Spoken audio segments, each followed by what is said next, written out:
Bonsoir, bienvenue à la Carmagnole. Donc une soirée avec Hendrik David qui nous fait l'immense plaisir de passer par Montpellier pour nous présenter son livre.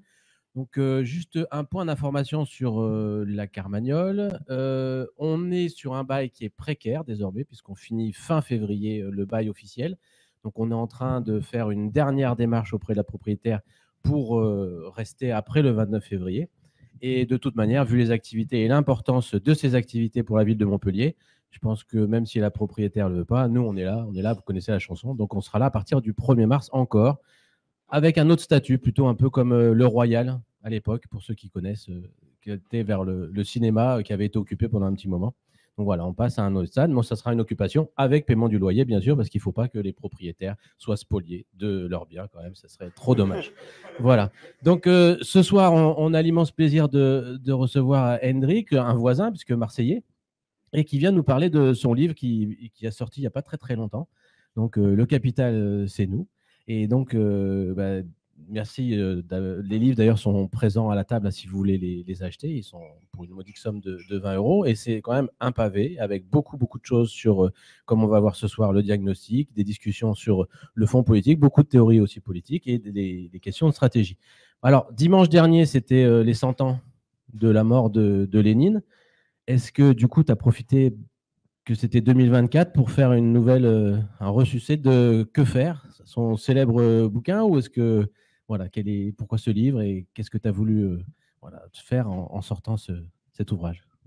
Alors, ouais, non, j'ai pas voulu. Je pensais pas à Lénine quand j'ai écrit le livre, très sincèrement. D'abord parce que je l'ai commencé il y a un certain nombre d'années, une dizaine d'années, donc je savais pas que la date allait sortir, voilà.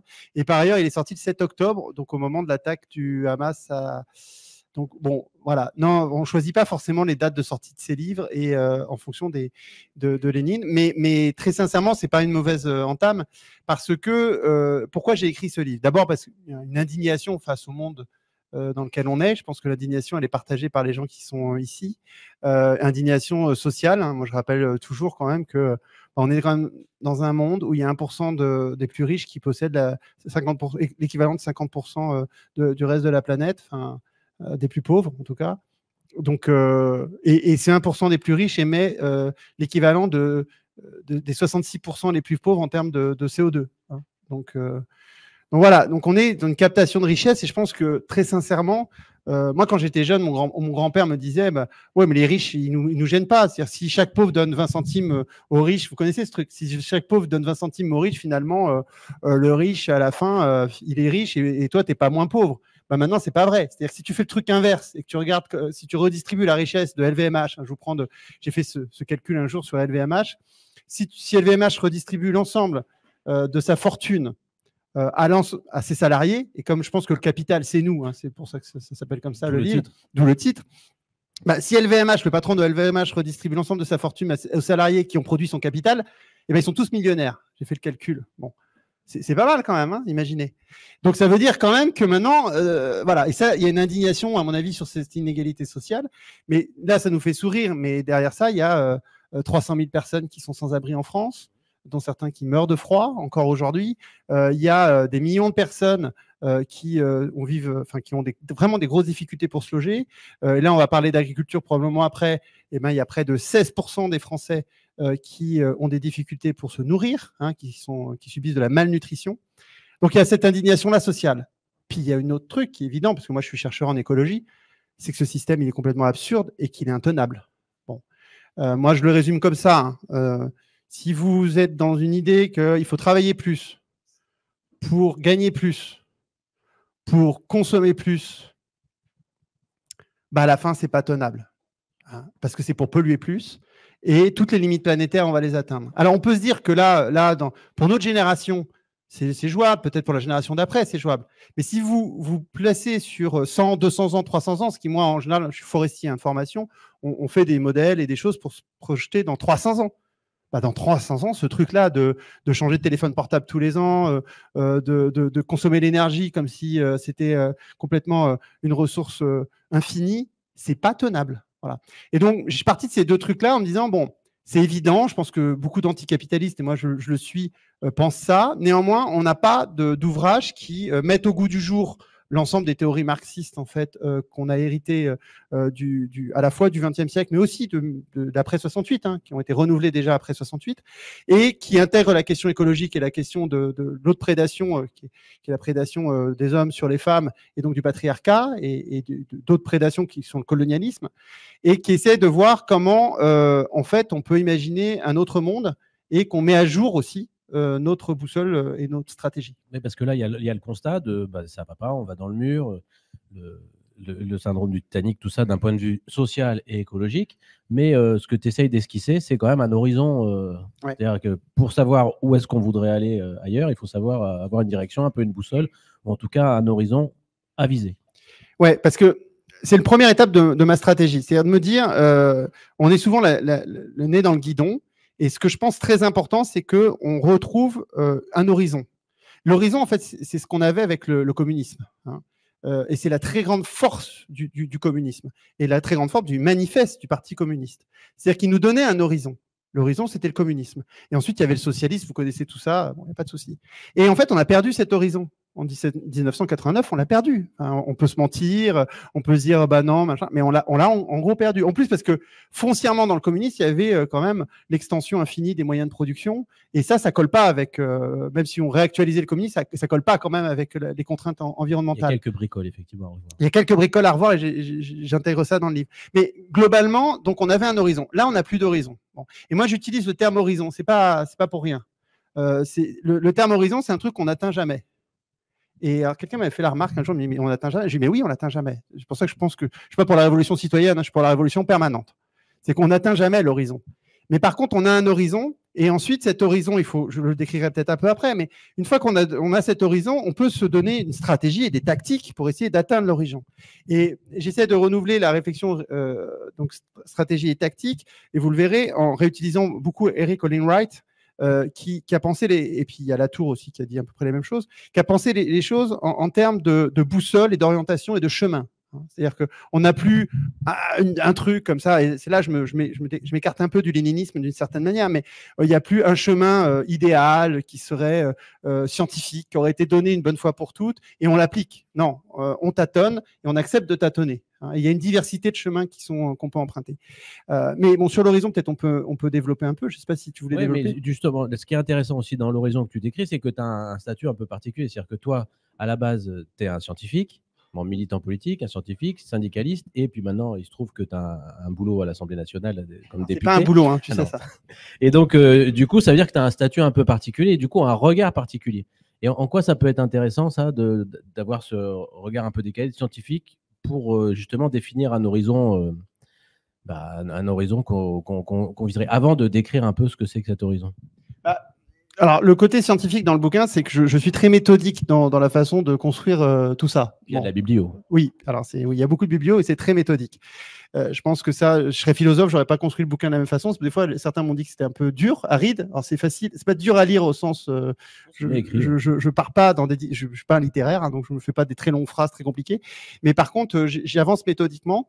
Donc je pense que c'est ça surtout ce qui fait le caractère un peu la patte scientifique du bouquin. Non, je pense que l'horizon, là où j'ai paradoxalement, enfin là où j'apporte je pense des choses un peu nouvelles, c'est pas tant sur la partie scientifique que sur la partie philosophique. Le premier chapitre sur l'horizon écosocialiste, je dis, mais en fait, on ne peut pas construire d'horizon si on n'assume pas des valeurs morales. Et je reviens sur les valeurs morales au nom desquelles on fait des choix et on choisit un horizon. C'est-à-dire que je dis, mais finalement, le truc qui consisterait à dire que un monde avec plus d'égalité, on ne peut pas dire scientifiquement qu'il faudrait plus d'égalité, c'est pas vrai. En fait, c'est un pari moral. Et je reviens sur les fondements moraux qui nous permettraient de valider en fait un horizon écosocialiste. Ils sont assez simples. Hein. J'ai 4 fondements moraux. Je reprends évidemment l'égalité parce que pour moi c'est le fondement de base. Je substitue la fraternité par la solidarité pour des histoires je préfère le mot solidarité. Puis je pense que il y a une histoire de sororité. Sinon il aurait fallu fraternité, sororité. Bon, je vais pas rentrer dans le détail, mais ça c'est mineur. Mais par contre je préfère émancipation à liberté. Hein. et je discute dans le bouquin, je ne vais pas le refaire là, mais on pourra en discuter avec vous, pourquoi je pense que la liberté est quand même un concept qui nous enferme un peu, et puis qui est un truc vide, c'est un ensemble vide, c'est-à-dire que c'est toujours la liberté, ça va être toujours la liberté des autres, voilà. Donc je suis attaché évidemment aux libertés publiques, à tout ça, mais je préfère comme valeur morale l'émancipation, c'est-à-dire de travailler à sa propre émancipation et travailler à l'émancipation des autres. Voilà. Et quatrième valeur qui est absente par contre, parce que là, liberté, égalité, fraternité, on peut retrouver quand même un peu ce que je dis là, il y a la valeur de la préservation de l'environnement. Alors moi, j'utilise Gaïa comme il fallait un mot simple. Alors j'ai utilisé celui-là parce que j'ai été très marqué par l'hypothèse Gaïa de Lovelock quand j'étais scientifique. Enfin, quand j'étais chercheur. Et voilà, donc en gros, avec ces 4 valeurs morales, on a des valeurs morales. Et pourquoi je dis c'est important de se battre pour ces valeurs morales? Parce que, en fait, c'est ça qui peut fonder, et on doit se dire, voilà, nous, c'est au nom de ces valeurs qu'on défend telle société, et on va convaincre les autres citoyens que c'est ça qu'il faut faire. Voilà. Et en face, on a des valeurs. C'est travail, famille, patrie. Et elles reviennent en force aujourd'hui, ces valeurs-là. Et donc, il faut qu'on assume nos valeurs. Et ça, c'est effectivement un retour en arrière, alors kantien. Alors, j'ai eu une longue discussion avec Samy Joshua là-dessus. Pourquoi Kant, machin. Je reviens beaucoup sur Kant. Je pense que c'est le paradoxe de la morale. C'est que quand tu crois que tu n'as pas de valeur morale qui surdétermine tes actions, en fait, il y en a. Tous ceux qui ont essayé de croire qu'il n'y avait pas de valeur morale, etc., Saad ou Nietzsche, en fait, ils reconstituent des valeurs morales et qui pensent d'ailleurs qu'ils essentialisent la volonté de puissance ou d'autres choses. Donc ça, c'est je pense, quelque chose où je réinterroge en fait les fondements sur lesquels on se base pour dire on veut un monde meilleur. Voilà. Donc du coup, on a les fondations, là, donc les fondements éthiques. Mais à partir de là, quels sont les différents axes que tu esquisses dans le livre là, pour cet horizon écosocialiste avec donc tu as différentes directions, différents éléments que tu mets. Je ne vais pas tous les décrire, je vais décrire ce qui me paraît important de rediscuter, mais d'abord, évidemment, l'axe principal, c'est la démocratie. C'est-à-dire que le premier axe, c'est qu'on veut une société le plus démocratique possible. Ça va avec la question de l'émancipation. C'est-à-dire que si on veut juste une société qui soit plus écologique, etc., on peut peut-être se passer de démocratie. Enfin, certains pensent qu'il pourrait, il y a certains qui vont dire on va faire une forme de despote éclairé avec des mesures, un grand président, mais éclairé. Et puis certains experts vous disent bon, finalement, le peuple est con, il faut les. Voilà. Donc, moi, la démocratie. Ça traverse l'histoire. Ça traverse que le peuple est con et qu'il faut faire attention. Moi, je pense que le peuple est plus intelligent, que c'est le souverain, et que la démocratie, c'est une valeur cardinale. Et ça aboutit aussi à une conséquence sur la société future, qui est l'auto-organisation. Et le fait, et j'y reviendrai sur les questions stratégiques, c'est que un truc très important en termes stratégiques, c'est de donner du pouvoir d'agir. Voilà, de donner du pouvoir d'agir. De donner du pouvoir d'agir aux salariés, de donner du pouvoir d'agir aux associations, de donner du pouvoir d'agir et de toujours partager les pouvoirs. Voilà. Ça va avec la démocratie. Donc évidemment, pour ceux qui sont à l'AFI ou voilà, c'est la 6e République. On peut voilà, cette question démocratique, elle traverse l'ensemble de nos propositions actuellement. Mais moi, j'en fais quelque chose de fondamental. Et dans le livre, je pense que tu l'as vu, mais j'utilise la science pour démontrer pourquoi la démocratie, c'est efficace. Paradoxalement, je montre que le fonctionnement scientifique, qui est un fonctionnement de controverse, de débat ouvert, etc., permet d'arriver à des vérités, etc. Alors, c'est pas que, mais que l'idée, c'est qu'on est toujours, on pense mieux à plusieurs. Et je reprends la science pour ça, parce qu'il y a une vision. Alors, vous oubliez, mais plein de gens pensent que c'est parce qu'il y a un type génial qui a pensé à un moment un truc. Ça n'a jamais marché. Ça n'a jamais marché comme ça. Je reprends Darwin parce que je connais bien l'histoire de Darwin. C'est pas comme ça. Enfin, les scientifiques travaillent toujours de façon collégiale et se sont toujours aidés des pensées des autres, etc. Et c'est parce qu'il y a une liberté aussi dans la circulation du savoir.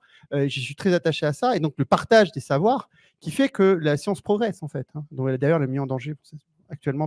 Voilà. Donc, la démocratie, c'est le premier. Enfin, c'est un truc très important. Autogestion, mais du coup, aussi par rapport à l'émancipation haute, très vite arrive la question des communs. Parce que voilà, il y a des choses qui font commun entre nous et qu'il faut gérer collectivement, autogérer en fonction des usagers, de ceux qui y travaillent et des populations impactées par ces activités. Donc ça aussi, tu passes un peu de temps, c'est-à-dire que est-ce que ça a un regard nouveau sur les services publics ou c'est autre chose? Les communs, j'étais pas très, en fait, avant d'écrire ce passage-là, je n'avais pas eu une réflexion énorme sur les communs. En fait, j'avais deux réflexions. Une réflexion un peu politique à un moment donné, enfin voilà, parce que j'ai lu des choses sur les communs, et puis une réflexion scientifique, parce que quand on travaille sur la forêt ou sur les agroécosystèmes, on a une littérature, et donc j'utilise beaucoup cette littérature-là, donc Elinor Ostrom, qui est la prix Nobel, qui a travaillé sur les communs. Et du coup, je croise un peu les regards de Dardot et Laval, que je pense que certains connaissent sur les communs. Ici, Dardot est venu ici. Voilà, et Elinor Ostrom, pour essayer de refaire de manière, alors là, c'est le côté analytique scientifique, c'est-à-dire que j'essaie de dire, bon voilà, il y a différents types de communs. D'abord, il y a des ressources qui sont limitées, des ressources qui sont illimitées, on ne les gère pas de la même façon. Et ensuite, il y a l'usage, il y a la propriété, etc. Bon, en gros, la conclusion de tout ça, c'est, à mon avis, de dire, c'est pas parce qu'on a un commun que le mode de gestion du commun le mieux, parce que ça serait la facilité qu'on aurait à gauche, c'est la nation, le fonctionnaire et le service public. Tu vois ce que je veux dire? D'ailleurs, c'est remis complètement en cause par Dardot et Laval. Oui, tout à fait. Et globalement, ce que montrent en fait les études d'Elinor Ostrom notamment, c'est que on peut se retrouver avec des situations où il est intéressant que ce soit des collectivités locales et des communautés. Alors, parce que les communs et les batailles sur les communs, c'est souvent là où il y a des peuplades indigènes. Alors nous, effectivement, on en a hein. D'ailleurs, il y a dans d'anciennes colonies, mais moins sur la France maintenant. C'est-à-dire qu'il faut remonter loin. Donc, il faut remonter sur les communs, les villages, comment ils utilisaient leurs communs, etc. Mais si les travaux qui sont faits au Canada ou ailleurs sur les pêcheries ou sur l'usage de la forêt tropicale en Amazonie montrent bien que ce qui importe à un moment donné, c'est qu'on arrive à créer des institutions démocratiques, encore là une fois, qui gèrent le commun une fois qu'il est défini. Et la gestion, ce n'est pas forcément, encore une fois, la propriété, etc. On peut trouver. Donc, le vrai problème pour nous en France, là, c'est plutôt comment on est dans des situations un peu différentes parce que les peuplades indigènes n'existent plus. Enfin, on n'est plus dans ce stade-là. Donc, la réappropriation des communs, si nous, on veut le traduire en programme politique, ça passe quand même beaucoup par les services publics, soit locaux, soit nationaux. Mais on peut réinventer aussi, on peut imaginer de se réinventer sur certains communs de l'auto-organisation, de l'autogestion dans nos quartiers pour gérer nos communs. Voilà, donc c'est un peu une discussion autour de ça. Je ne suis pas sûr d'être très original sur les communs par ailleurs, parce que j'ai pas une... Voilà. Mais effectivement, j'ai essayé de creuser, en tout cas, de clarifier un certain nombre de questions sur les communs. Donc, avec ces histoires de communs, donc gérer par rapport à l'usage et ces choses-là. Et donc, s'il y a commun et si on essaye de dessiner un horizon un peu nouveau, des perspectives éco-socialistes, bah, il y a quand même des gens en face. Avant d'arriver aux gens en face. Ouais. Non, avant, parce que c'est là où moi j'ai une réflexion et j'aimerais bien qu'on débatte de ça et personne ne débatte de ça. C'est qu'est-ce qu'on fait pour le reste? Parce que c'est facile pour tout ce qui est service public. Bon, l'hôpital, la santé, etc. On a des services publics, on a des fonctionnaires. Ça marche bien ce truc. C'est quasiment du communisme. Sécurité sociale, on peut transposer. Voilà, ça marche bien, il n'y a pas de souci. Mais il reste le verre, votre téléphone, etc. Qu'est-ce qu'on fait des biens et des usages courts? Enfin, tu vois, des biens. Est-ce qu'on fait des sauve-causes pour les produits agricoles? Parce qu'on revient, c'est un vieux débat hein, dans la Russie soviétique. Bon. Et là-dessus, ce que j'avance, je ne sais pas si vous voulez en parler, mais c'est en gros garder le marché, mais sans le capital. Oui, c'est ce que dit aussi Christophe Aguiton, il y a des choses là-dessus aussi. Alors, l'idée, c'est qu'il y a des trucs, les biens d'usage commun, on a besoin de l'offre et la demande. On ne sait pas réguler autrement. Enfin, moi, je pense que c'est une hérésie de croire qu'on peut planifier. Y compris les planifications démocratiques. J'ai beaucoup réfléchi à ce truc-là. Oui, une planification démocratique, etc. On va choisir des produits. Non, arrêtez. À un moment donné, il y a des gens qui veulent acheter des trucs, d'autres qui veulent. Donc, il faut accepter l'achat et la vente sur un marché. Le problème, ce n'est pas l'achat et la vente sur le marché. Le problème, c'est qu'ensuite, il y a une plus-value qui est privatisée. C'est-à-dire que quand vous produisez ce verre, en fait, pendant que la production de ce verre, il y a une plus-value qui est faite sur le travail du salarié. Et cette plus-value, c'est pas ça le problème. La plus-value, c'est bien. Parce que ça vous permet d'avoir de l'argent en réserve pour réinvestir et modifier l'appareil de production. Tout dépend où va cette plus-value. Et ben voilà. Et donc le problème du système capitaliste, c'est que ceux qui sont détenteurs des capitaux décident ensuite de l'usage de la plus-value. Donc en fait, le problème, c'est qu'on a une privatisation de la plus-value. Et donc, du coup, globalement, à l'arrivée, donc là, je reviens en général, dans cette partie du bouquin, je reviens vraiment sur le capital, en fait. Hein, j'ai lu attentivement, je reviens sur les pages du capital là-dessus. Le vrai problème, c'est ça. C'est-à-dire qu'à un moment donné, il faut qu'on décide démocratiquement de l'usage de la plus-value. Et ça veut dire que quand, démocratiquement, ça peut être l'entreprise, mais c'est ce que fait une entreprise, une SCOP ou une SKIC. Enfin, en fait, c'est ce qu'ils font déjà. En fait, on n'invente rien. Je reformule des choses qui existent très bien. Il y a les FRA libres, quand ils dégagent donc, du profit, ils décident collectivement en AG de comment ils réinvestissent. Voilà. Alors, les FRA libres, c'est ceux qui sont SCOPTI. D'ailleurs, vous pouvez acheter leur thé et leur tisane au bar de la Carmagnole. n'hésitez pas. Mais c'est vrai que la question et l'enjeu, c'est comment démocratiquement on choisit de faire quoi. Voilà, moi l'idée, c'est pas de... Parce que souvent, on mélange marché et capital, et capitalisme. Et moi, l'idée, c'est vraiment le problème, c'est l'accumulation infinie du capital. Et le fait que certains décident de tout parce qu'ils ont un immense capital. Et en plus, sur le fait que le patron soit la bonne personne pour décider des orientations de l'entreprise, tout ça est faux, puisque maintenant, le détenteur du capital, c'est des actionnaires qui décident rien d'ailleurs de la marche de l'entreprise. Ils délèguent ça à un salarié, qui est le PDG. Mais c'est un salarié des actionnaires. Donc le truc qui consistait à dire avant, oui, mais le patron, c'était son argent, et puis il sait où il veut aller, etc. Mais ça, c'est faux dans le capitalisme moderne. Il y a plus, ça n'existe plus. Ça existe pour les petits commerçants. Après, stratégiquement, c'est un autre domaine. Enfin, tout ce qui est les petits commerçants, la petite bourgeoisie, c'est un autre sujet, en fait. Ouais, donc là, on a à peu près l'horizon. On voit à peu près, il y a des choses encore à éclaircir. Mais entre nous et l'horizon, ce que je te disais, c'est que y en a quelques-uns qui possèdent des choses et qui ne voudraient peut-être pas se laisser déposséder de ces choses. Ouais. Là, je reste totalement léniniste, complètement. C'est le principal problème. D'ailleurs, en plus, ils possèdent l'État. Enfin, bon, c'est l'État et la Révolution, hein, pour ceux qui ont quelques... Et à un moment donné, il va falloir s'affronter à eux et puis il va falloir leur reprendre. Alors, dans le livre, tu sais, à un moment, je dis, voilà, ici, on est dans une voiture, elle fonce dans un mur, et puis au volant, tu as un cocaïnomane. Il ne sait même pas qu'il y a un mur en face. Et tout le truc, c'est qu'il accélère, et pendant qu'il accélère, il va falloir lui reprendre le volant.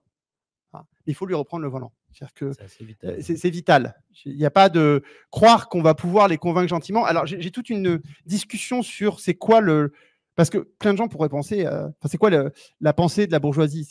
Enfin, le monde va être chaud. Enfin, voilà, on peut se dire, mais attends, même le plus grand bourgeois, à un moment donné, il va se dire, attendez, faut peut-être qu'on fasse autrement, parce que moi, on va crever, mes enfants vont crever. Et en fait, j'essaie d'expliquer que non, ils ne pensent pas comme ça. Parce qu'eux n'ont jamais connu d'aléas dans leur vie. Donc, ils pensent qu'ils sont capables de contrôler. C'est-à-dire qu'ils ont une forme prométhéenne, de se dire, d'ailleurs, eux, leur truc, c'est la Norvège. Hein, ils achètent des maisons en Norvège. Ils pensent que leur famille, ils pourront la protéger, que de toute façon, c'est ce qui se passe à Dubaï. Ils vont faire du ski à Dubaï. Donc, pour eux, tout ce dont on discute, c'est pas pour eux, de toute façon. D'ailleurs, les macronistes avec la nouvelle ministre, c'est génial, quoi. Tous les jours, on voit ça. Enfin, tous les jours, on découvre qu'elle a nos limites, tu vois. Enfin, dans leur vie, ils avaient nos limites, les gars, quoi. Maintenant, elle est un peu limitée parce que le salaire est un peu médiocre. Elle a dit, elle se plaint quand même de son niveau de rémunération.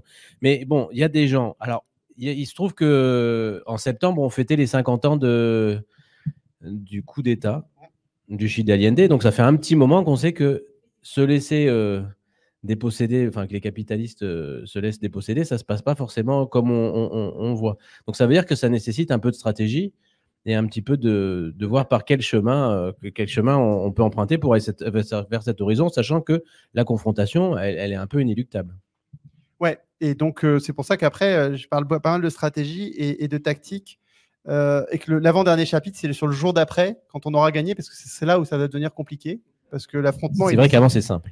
Mais alors, le truc, c'est que quand j'ai écrit le bouquin, j'étais obsédé par le jour d'après, en me disant, on va gagner, tu vois, en 2027. Hein, en plus, c'est bientôt. Ouais, non, je disais, le jour d'après, Mélenchon, Autain ou Ruffin, je choisissais pas, tu as vu dans le bouquin, je suis prudent, gagne, et qu'est-ce qui se passe? Et là, je dis, le truc, c'est qu'on a vu avec Syriza que c'est pas gagné. Donc, je parle beaucoup du jour d'après, on y reviendra après. Mais avant de parler, et en fait, je te raconte ça parce que du coup, maintenant, je me dis, en fait, le problème, c'est pas le jour d'après, c'est le jour d'après, mais Marine Le Pen au pouvoir. Voilà. Alors, j'espère encore que la première hypothèse est possible, mais c'est vrai que là, on a un peu l'impression que la deuxième est mais même s'il y a le jour d'après avec ces gens-là, une de ces personnes-là au pouvoir, en fait, on n'est pas au jour d'après, on est au début. Oui. On est toujours au début de la confrontation. Voilà. Parce que le 71, tu as Allende qui arrive au pouvoir, mais c'est le début. Ouais. Donc, c'est toujours le début de la confrontation. Et encore une fois, là, il y aura une révolution permanente. C'est-à-dire que c'est jamais fini. Voilà, l'affrontement est jamais fini. Et quand bien même on aura eu le dernier capitaliste, le rependu, comment on disait? Alors non, on fait plus ça parce que maintenant on fait des trucs avec les migrants, avec les secours catholiques et puis avec l'évêché. Donc on dit plus du mal de l'évêché. D'accord. Et non, mais bon. Du coup, la question stratégique, c'est comment on construit dans la durée l'affrontement. Enfin, c'est ça, du coup, ma boussole, elle est là. C'est-à-dire qu'on a besoin. Alors là, je reste assez léniniste. Elle est bolchevique pour la peine. C'est-à-dire qu'à un moment donné, il faut construire des organisations qui sont capables de s'affronter dans la durée. Bon. Et donc, toute la réflexion stratégique, si on peut un peu la détailler, c'est de dire que, et là, je reprends beaucoup Gramsci contre Lénine, là, pour la peine, mais juste parce que Lénine, il était en Russie en 17 et Gramsci était en Italie, mais on est dans des sociétés complexes. On est dans des sociétés où il y a à la fois un pouvoir politique, il y a un pouvoir syndical. Enfin, le pouvoir d'agir, il est réparti dans la société. Il n'est pas juste à un endroit donné. Et donc, il y a des champs de bataille qui sont multiples. Il y a un champ de bataille idéologique, il y a un champ de bataille pour la répartition de la valeur ajoutée au sein de l'entreprise, hein. Et puis il y a un champ de bataille à proprement parler politique, mais dans tous les échelons, le maire, le conseiller général, etc. Et en gros, il faut qu'on mène la bataille partout, avec la même boussole. On peut avoir la même boussole, mais pas les mêmes institutions. Ça, c'est très important. Parce qu'on est dans ce monde complexe, et Gramsci l'avait bien compris. Et dans ce monde complexe, du coup, il y a des syndicats qui se sont construits, par exemple, et qui ont été spécialisés quand même dans la bataille au sein de l'entreprise. Ils mènent aussi la bataille idéologique, hein. Ils mènent aussi une bataille idéologique, ils mènent aussi une bataille à proprement parler politique. Mais ils se sont spécialisés quand même dans la bataille dans les entreprises. Bon. Et ben, on a besoin d'y être, et voilà. Et on a besoin aussi d'être dans les institutions. Donc, il faut absolument être, à un moment donné, dans des partis politiques dont l'objectif, à un moment donné, c'est quand même de gagner des pouvoirs institutionnels. Bon. Et puis, il faut être dans les associations. Donc, l'idée, c'est parce que je suis assez traumatisé par le truc des syndicalistes qui disent « Ouais, mais vous, c'est pourri, la politique ». Les politiciens qui disent « Oui, mais le vrai pouvoir, il est au niveau de l'Élysée ». Et puis les associatifs qui nous disent « Vous êtes des traîtres et nous, on fait notre âme des Landes ». Je dis une connerie, hein, c'est pas tout à fait vrai. Mais je crois qu'il faut faire converger tout ça en respectant les uns les autres. Voilà. Et en ne mélangeant pas, et je suis assez attentif à ça, les agendas des uns et des autres. Et le mouvement ouvrier a été quand même assez touché par le mélange des genres. C'est pour ça que la charte d'Amiens, j'y suis assez attaché. Parce que quand vous mélangez l'agenda politique et l'agenda social, vous pouvez ne pas prendre les bonnes décisions pour avoir une victoire concrète. Et puis souvent, il y a eu des divisions syndicales qui étaient en fait des divisions politiques masquées.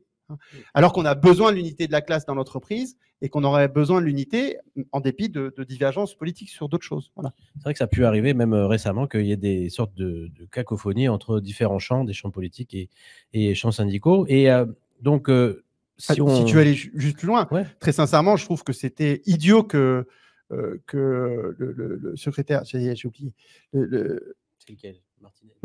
Que Martinez nous dise, nous, députés, ce qu'il fallait voter. Je trouvais ça idiot. Enfin, très sincèrement, ça m'a énervé.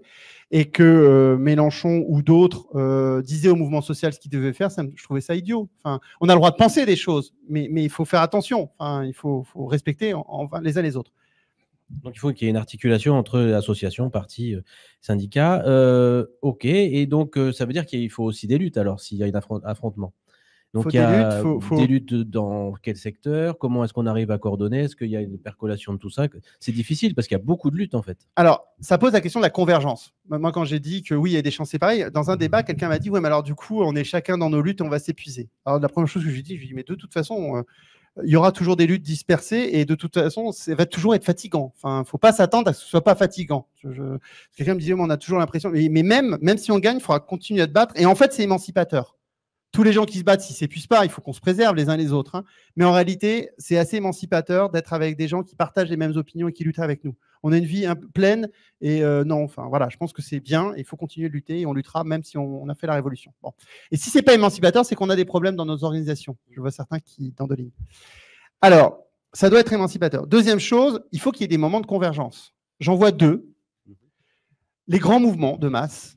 On a eu 68, on a eu 95, on a eu le mouvement des retraites. C'est des moments de convergence, même si chacun doit respecter en fait le rôle des uns des autres. À un moment donné, on peut essayer de converger ensemble pour avoir une victoire donnée. Donc ça, c'est des grands mouvements de masse. Et il y a un autre moment de convergence, c'est le programme électoral. Donc moi, je pense que la question électorale est par moments importante parce que ça peut être aussi le moment de convergence dans une élection où on formalise un programme. Et typiquement, moi, je suis assez confiant là-dessus. C'est-à-dire que pour la gauche, si on regarde l'humain d'abord, l'avenir en commun, il y a une très grande continuité, et une continuité avec le programme qui est défendu par les syndicats de, tu vois, FSU, CGT, FO, Solidaire, par Attaque, par les mouvements sociaux. Si on regarde ça avec un peu de recul, tout ça a progressé. Il y a eu le non à la Constitution. Ça a fini par des candidats qui font 22% à la dernière fois. Donc, tout ça est quand même assez positif au sens où, non, il y a formalisation d'un programme, des gens qui… voilà, on n'est pas dans le… aussi pendant le Covid, avec Plus Jamais Ça, avec l'association de Greenpeace jusqu'à la CGT. Il y a quand même des choses qui montrent qu'il y a des bases communes. Il y a des bases communes et il y a des convergences. Donc, moi, je pense que ça, c'est deux moments, soit les grands mouvements, soit les moments électoraux, où on fait des convergences. Et ça nous amène à des questions tactiques. C'est qu'il y a des moments, et il n'y a aucune victoire qui est définitive, mais par contre, il y a des défaites qui peuvent être définitives. presque définitive. Et donc, dans ces luttes-là, puisqu'il y a un petit peu l'actualité aussi, est-ce que la lutte actuelle des agriculteurs et des paysans, des paysannes, où maintenant il y a des syndicats comme la Confédération paysanne qui appellent, est-ce que ce type de mobilisation peut être des mobilisations confluentes qui aident à avoir ces points de convergence? Alors, je pense que tu le sais jamais vraiment à l'avance, d'abord. Mais c'est le moment politique qui est intéressant. Enfin, ça dit beaucoup de choses du moment politique. Dans le dernière partie le dernier chapitre de ma première partie, j'explique que le moment est populiste. Et alors, je passe un peu de temps là-dessus. Je suis contre les réponses populistes, mais je pense que le moment est populiste. Bon. Et c'est quoi ce moment populiste? C'est un moment où les classes dirigeantes, finalement, n'ont plus l'hégémonie pour diriger. Et ça, je le date à partir de la crise de... Il y a déjà 2005 en France, mais la crise de 2008, et ça va en s'empirant. Et donc le bloc bourgeois, au sens le bloc bourgeois traditionnel, macroniste, les macronistes, c'est le bloc le plus bourgeois, c'est ce que disaient Piketty et Cagé, c'est le bloc le plus bourgeois de l'histoire. Le bloc bourgeois est affaibli dans sa domination idéologique. Et dans ces moments-là, en fait, il y a plein de mouvements dans tous les sens qui mettent en cause ce bloc bourgeois, parce qu'il est plein de contradictions. Le capitalisme, je l'ai décrit, est plein de contradictions. Et là, il y a une contradiction majeure. On impose aux agriculteurs des mesures écologiques et en même temps, on signe des traités de libre-échange et on fait venir de la marchandise qui a été produite avec des pesticides, etc. Bon. Donc ça, c'est une contradiction qui est tellement voyante et criante qu'à un moment donné, ça pète. Voilà. Donc, ce qui est sûr, moi je sais qu'on était assez déprimés, enfin certains étaient très déprimés après le vote de la loi immigration. Moi je dis, bon, ça va péter d'une autre façon. Ça va forcément péter. Voilà. Après, c'est pas parce que ça pète dans le bon sens. C'est vrai. Oui, c'est vrai. Et là, c'est notre rôle, nous, en tant que militants politiques, à politiser les choses. C'est ce qui s'est passé comme avec les Gilets jaunes. Hein. Donc, rien n'est inéluctable. Ça s'est politisé plutôt dans le bon sens pour politiser le mouvement des agriculteurs dans le bon sens. Mais quand on fait ça, il faut être aussi lucide sur les mouvements. Je pense que faut éviter de regarder les mouvements d'en haut, mais il faut être aussi lucide sur l'état des lieux et le mouvement. J'ai fait une longue note de blog sur les agriculteurs. Ouais. Et la première chose qui m'a paru quand j'ai re-regardé tout ça, c'est qu'il ne faut pas sous-estimer l'immense disparité en fait, des situations des agriculteurs. Donc, je vous donne quelques chiffres pour qu'on en ait bien conscience, les amis. Il y a 20% des agriculteurs qui vivent en dessous du seuil de pauvreté. Mais le patrimoine moyen des agriculteurs en fin quand ils arrivent à la retraite, c'est 560 000 €. D'accord ? Et le revenu des 10% des viticulteurs les plus riches, c'est 123 000 € annuels. Donc plus de 10 000 € par mois. D'accord ? Donc, dedans, dans le mouvement, hein, et puis le président de la FNSEA, il est pote avec qui là-dedans ? Surtout, il travaille où ? Il travaille où ? Donc, très sincèrement, on est dans un mouvement interclassiste, beaucoup plus fortement encore que les Gilets jaunes. Les Gilets jaunes, c'était plutôt interclassiste, mais pas pareil. Là, on a des grands bourgeois, en fait, aussi, sur les tracteurs. Alors, ils travaillent beaucoup. Certains, parce que c'est pas parce que vous avez beaucoup d'argent et que vous êtes très grand bourgeois que vous ne souffrez pas dans votre vie à cause du capitalisme. Certains ont des cancers à cause des pesticides qu'ils utilisent.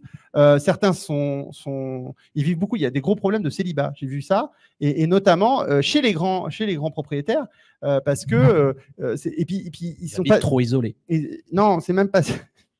C'est même pas ça. C'est typiquement, ils ont aussi des problèmes pour trouver des repreneurs. Parce que quand vous avez une propriété avec une capitalisation à 500 000, 600 000, 700 000 €, eh ben, allez retrouver un repreneur. Et puis, vos enfants ne sont pas prêts forcément à reprendre l'exploitation. Donc, ils ont des problèmes spécifiques, je ne dis pas.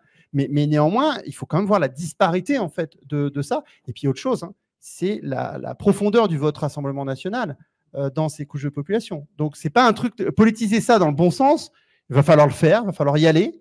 Mais ce n'est pas quelque chose de simple. Il ne faut pas croire que ça ne peut pas favoriser aussi le Rassemblement national, cette affaire. Oui, parce que l'on voit avec les prises de parole, quand on regarde le vernis de la coordination rurale, on se dit oui, bah, peut-être. Et puis après, quand on gratte un peu, bah, non, pas du tout en fait. Alors, typiquement, sur la coordination rurale, je vais prendre un exemple. La dirigeante de la coordination rurale était samedi sur France Inter. Le journaliste qui lui dit ça, France Inter, on n'a pas parlé des médias, mais on peut en passer des heures. Le journaliste sur France Inter qui lui dit Bardella monte, vous en pensez quoi? C'est une bonne nouvelle pour vous ou pas? journaliste de France Inter, tu tends la perche. Et ben, la réponse de la présidente de la coordination rurale, c'est si tous les partis politiques avaient le même programme que le Rassemblement national, ça irait très bien et je signerais tout de suite. Waouh, France Inter, 13h samedi. Bon. Et en même temps, Aurélie Trouvé nous a dit là récemment qu'elle était pote avec la présidente de la coordination rurale. Alors, je ne sais pas comment tout ça peut fonctionner, mais voilà. Donc, alors, je ne sais pas si c'est la même, j'espère que ce n'est pas la même. Bon, bref. Mais voilà, donc tout ça pour dire qu'on est dans une situation, et il ne faut pas être naïf aussi. On a eu le même problème, moi, je trouve, par rapport aux émeutes. C'est-à-dire que les émeutes, c'était des révoltes urbaines face à un assassinat d'un jeune, et il y avait quelque chose d'extrêmement positif dans cet exutoire. Mais il ne faut pas croire en réalité que dans les quartiers, ça faisait corps derrière les émeutiers. Ce n'est pas vrai du tout, cette affaire.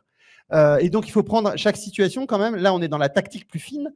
Prendre chaque situation de manière assez dialectique et assez fine. Et trouver quand même les mots d'ordre. Là, si tu veux revenir sur la tactique, c'est ce que je pense. Les mots d'ordre qui permettent de rassembler et d'être aussi lucide. Voilà. C'est-à-dire que typiquement sur les agriculteurs, ne pas en même temps mener la bataille sur la nécessité de réduire les pesticides et de changer d'agriculture, ça serait dommageable. Et voilà, il faut les convaincre de ça. Il n'y a pas le choix. Hein. Si on ne les convainc pas de ça, on ne peut pas faire la transition écolique parce que de toute façon, c'est un des premiers postes d'émission c'est un des premiers postes d'émissions de gaz à effet de serre.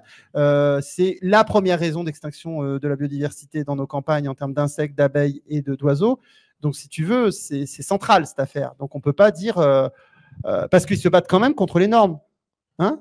Donc, il y a de la contradiction là-dessus. On ne va pas faire comme si… les paysans de la Confédération paysanne, maintenant, sont dans la mobilisation. Mais n'empêche que c'est peut-être un moment aussi de tenir les deux bouts, c'est-à-dire avoir la transition écologique et parler d'un vrai revenu pour les paysans, c'est-à-dire arrêter le libre-échange et peut-être avoir un autre contrat social et écologique entre le monde paysan et nous, la société en général. Globalement, c'est toujours plus agréable de parler de ce type de lutte, même si voilà, elle a des contradictions, que de parler d'immigration avec la loi immigration. Hein. Très sincèrement, le fond de l'air est un peu mieux. Enfin, c'est pas encore tout à fait ça, mais c'est un peu mieux.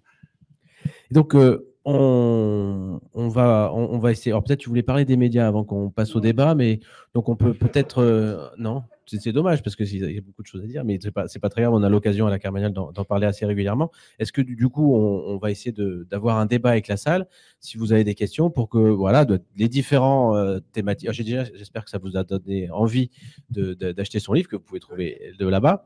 Ouais, mais il est dans le plastique, donc c'est pour ça qu'il faut mieux l'acheter avant. Mais on pourra vous le prêter aussi parce qu'on en a à la Carmagnole. Et c'est surtout toutes ces choses qui ont été pointées sur le diagnostic, sur les stratégies, sur l'horizon, sur la confrontation auquel on doit faire face. Tout ça, ça soulève des questions, des débats. Donc, n'hésitez pas. On va passer donc à ce moment de discussion et d'échange.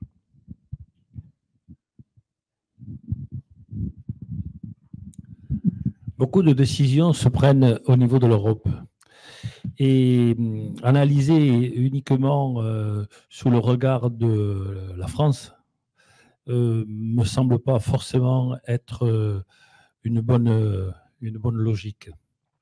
Voilà, donc quid, puisqu'on parlait des normes, on parlait de beaucoup de choses qui sont imposées par l'Europe et qui sont ensuite transmises plus ou moins bien d'ailleurs par chaque État. Donc ça serait peut-être intéressant d'avoir comment on peut se positionner en termes d'horizon au niveau européen, parce que je crois que c'est une des seules issues pour s'en sortir.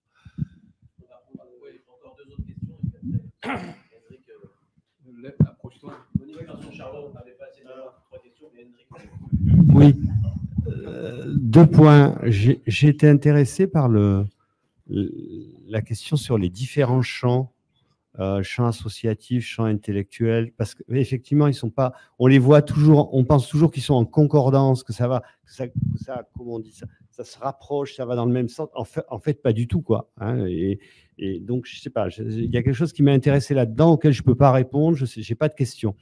Après, excusez-moi, mais sur les agriculteurs, j'ai 2-3 remarques. D'abord, dire que les agriculteurs votent RN, je veux bien, mais bon, les ouvriers, ça fait longtemps qu'ils votaient RN, bien avant les agriculteurs. Hein. Longtemps, ça a été une des catégories qui votait le moins. Je tiens à le signaler quand même. Deuxième chose, Ça a commencé quand même dans la bourgeoisie en 84, je crois, aux européennes de 84 avec Le Pen, ou 83, bon, voilà, 83 les municipales, 84 les européennes. Voilà, donc il faut quand même le rappeler. Ensuite, tout le monde ouvrier. Voilà. Et deuxième chose, effectivement, c'est un champ de combat, et je crois que les revendications ne sont pas stabilisées quoi, à cette étape-là. Effectivement, la FNSEA, les JA tirent dans un sens. Bon, la conf dans un autre, la coordination, elle est toujours le cul entre deux. Enfin, c'est plus que. Oui, elle est proche de l'extrême droite maintenant, mais bon, curieusement, c'est une femme qui a sa tête, ce qui est quand même effectivement contradictoire. Hein, il faut quand même le signaler, bien avant la Confédération paysanne qui n'avait pas voulu. Bon, enfin voilà, je voulais corriger ces petits points. Un peu différent. Quand tu parles de démocratie, et à un moment donné, tu as dit dans ton exposé, le peuple n'est pas con. Je veux bien, mais il y a quelque chose qui me travaille quand même, qui m'interpelle. Hitler, il est bien arrivé au pouvoir lors d'élections démocratiques. Le Pen risque d'arriver au pouvoir lors d'élections démocratiques. Alors, si le peuple n'est pas con, comment on fait quand même pour gérer ce paradoxe? Et il y a un deuxième truc là. On parle de la FNSEA, la Confédération paysanne. J'aimerais qu'on n'oublie pas le MODEF aussi. Excuse-moi, MODEF. Non, mais je pense que la question internationale d'abord. Alors j'en parle dans mon bouquin, effectivement, je ne crois pas à l'écosocialisme dans un seul pays, pas du tout. C'est ingérable cette affaire. Bon, en tant qu'écologue, je vous dis, c'est à l'échelle des continents qu'on résout les problèmes. Alors, une fois qu'on dit ça, on se dit, bah, les bras nous tombent, parce que déjà, on va avoir du mal en France, mais alors comment faire, voilà. Bon. En fait, déjà, dans le bouquin, j'explique que, bah non, il faut avoir de l'espoir, parce que quand ça bouge partout. Je rappelle ça, j'ai rappelé dans d'autres débats. Il y a le cas de 1789, le cas de 1830, 1870, voilà. Et puis 68. Alors, évidemment, et les féministes, mais voilà, il y a eu des tas de mouvements. Et le MeToo, par exemple, pour le dernier mouvement féministe, mais il y a eu les printemps arabes qui résonnaient avec le mouvement des retraites en France et qui ont donné ensuite d'autres mouvements avec les indignés. Quand il y a des mouvements, ça résonne partout et ça circule extrêmement vite. Et ils ont très peur de ça. Bon. Moi, j'ai pris conscience de ça, je prends toujours cet exemple, je crois que c'était en 96, quand sur un blocage, je ne sais plus quoi encore, il y a un Coréen qui vient me voir, il dit merci, vous les Français, merci. Je lui dis écoute, pourquoi il me dit merci? Il dit on a un grand mouvement en Corée parce qu'on vous a regardé à la télé en 95. Voilà. Et sincèrement, ça circule très vite. Donc ça, c'est l'espoir que si ça s'internationalise, il ne faut pas voir le truc figé, nous, les petits Gaulois, on va y arriver tout seul. Bon. Ça, c'est le premier élément. Néanmoins, ça s'organise. Et c'est pour ça qu'on a besoin d'international. Bon. Alors, je pense qu'on est au moment, c'est ce que dit Aguiton tout le temps, donc si vous l'avez reçu, c'est pas toi qui me disais que vous l'avez reçu. Si, on a reçu Christophe Aguiton. Globalement, on est plutôt au niveau de la première internationale que de la troisième, quoi. Voilà. On est à retâtonner pour créer ça. Mais on ne part pas de rien. On a fait des forums sociaux mondiaux. Moi, j'ai participé pendant longtemps au mouvement altermondialiste. Donc, dans le bouquin, je donne quelques pistes pour éviter les erreurs, hein, notamment d'éviter que dans l'international, on mélange des États, des représentants des États et des représentants des mouvements sociaux. Je pense que c'est un truc voilà, qui est une erreur.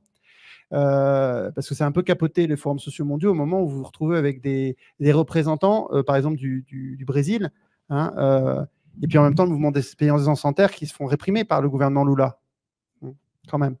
Et donc je dissocie deux choses, une internationale un peu des mouvements sociaux, une internationale des États qui auraient commencé à aller vers quelque chose de plus progressiste, où là on peut être effectivement...